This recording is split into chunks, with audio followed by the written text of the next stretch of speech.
So here we have the three fundamental types of rock. We've got a sedimentary rock, an igneous rock, and this metamorphic rock. And how do I tell the difference?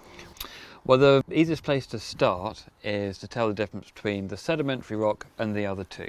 And the way we can do that is look really carefully at the grains, the little bits that were in the rocks. So if you look at this one, it looks kind of like lots of little bits of stuff stuck together. And that's because that's basically what a sedimentary rock is. Whereas we look at the other two, they both look like they've got crystals, individual crystals, which look like they've kind of grown together and they're all interlocking. The next thing is, how do we tell the difference between the igneous rock and this metamorphic?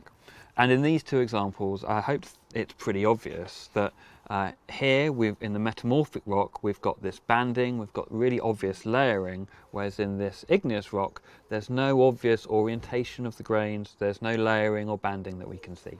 And how did those differences come about?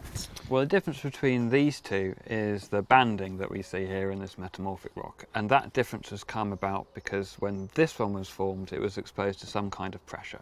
And in this case, the pressure probably came from the sides like this, that kind of direction.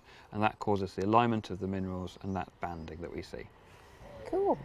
Learning how to differentiate between these three different types of rock is a key skill for geologists, and you're going to learn how to do that in the next part of the course.